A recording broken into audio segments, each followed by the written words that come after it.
안녕하세요. 역사의 현장, 역사의 정거장을 찾아가는 역장 박광일입니다.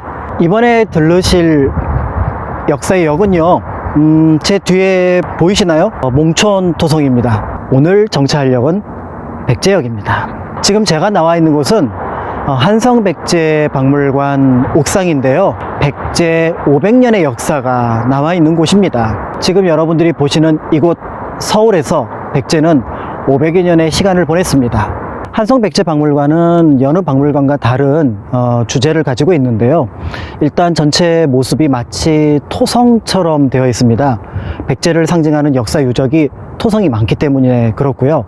두 번째는 이 한성백제박물관의 옥상으로 올라오는 길이 땅에서부터 이렇게 점점 하늘로 가도록 되어 있거든요. 그 이유는 역사 유물이 땅속에 있었고요, 그걸 우리가 찾아낸다, 그런 의미도 있습니다. 지금 제 뒤에는 한성백제박물관이 있는데요, 저 안에는 한성시기, 그러니까 몽촌토성이나 풍납토성, 속천동 고분뿐만 아니라 웅진시기와 사비시대의 백제 역사, 그리고 더 나아가서 삼국시대 역사도 모두 살펴볼 수 있는 중요한 장소이기도 하고요.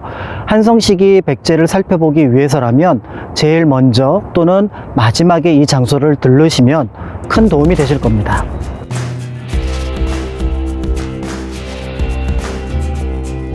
제 뒤에 그 나무로 뾰족뾰족하게 세워놓은 거 보이시나요?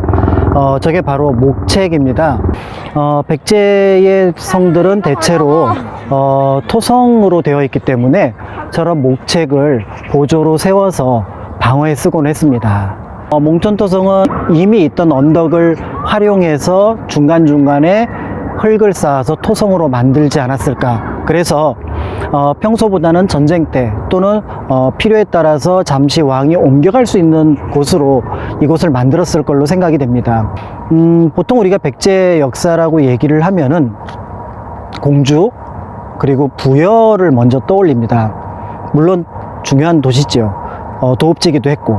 그렇지만 이 두 곳에 머물렀던 시기가 대략 200년이 채 되지 않습니다. 근데 우리가 백제 역사를 얘기를 하면 대체로 700여 년 역사라고 얘기를 하는데, 그 대부분의 역사가 이곳 서울 한성에 있지 않았을까, 이렇게 생각이 듭니다. 그런 의미에서 그 흔적은 남아있지 않지만 이 한성 시기를 기억하는 것이 백제 역사를 이해하는 데 있어서 큰 도움이 될 거고요. 책에서 살펴보지 못했던, 그리고 책에서 보았던 내용들을 한번 확인해 보는 장소로서 이곳 몽촌토성, 풍납토성, 속천동 고분을 둘러보시면 좋을 것 같습니다. 이 백제 유적지를 잘 이해하는 방법 중에 하나는 걸어보는 거예요. 당시 말을 타고 다니던 기병들은 이 성을 올라오는 게 힘들었겠구나 라는 것들도 느낄 수 있고요. 또 한편으로 성벽 안쪽이 무척 넓어서 이 정도라면 마을을 두어도 또 방어시설을 둘 수도 있겠구나, 이런 생각이 들 것 같습니다.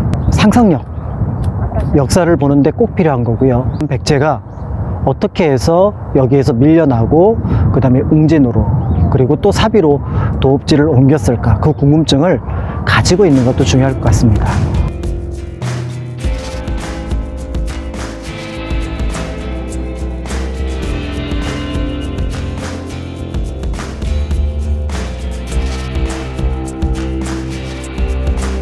해자가 지금 보이고 있는데요, 이 밑에 있는 연못이 바로 해자의 흔적이고요.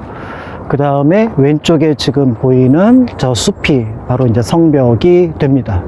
그래서 이 성벽을 이제 걸어 올라가야 되는데, 예전에 말을 타고 공격하기는 쉽지 않았겠죠. 그런 면에서 이 몽촌토성이 갖고 있는 전략적인 또는 전술적인 어떤 역할을 짐작해 볼 수가 있습니다.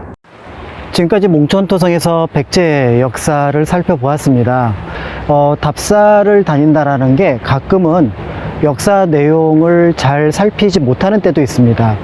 그렇다고 하더라도 걱정하지 마십시오. 그 덕분에 이렇게 좋은 장소, 이렇게 어떻게 보면은 편안한 장소에 와서 산책도 하고 또 주변에 있는 사람들하고 얘기도 나눌 수 있다면 그것도 답사를 하는 중요한 목적 가운데 하나가 될 겁니다.